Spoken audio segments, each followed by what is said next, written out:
Сегодня ночью в полицию поступило сообщение о нападении на посетителей и персонал кафе на Вишняковской улице в Восточном административном округе города Москвы.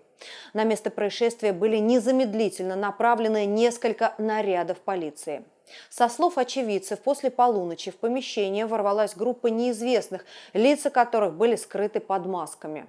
Используя биты и ножи, нападавшие повредили мебель и иное имущество, а затем скрылись с места происшествия. По горячим следам на прилегающей к кафе территории наши сотрудники задержали нескольких нападавших. Кроме того, в кратчайшие сроки были установлены транспортные средства, на которых передвигались другие злоумышленники.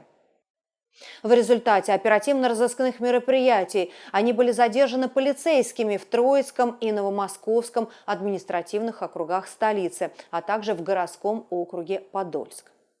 Все задержанные доставлены в ОМВД России по району Вишняки для дальнейшего разбирательства. Биты и ножи изъяты.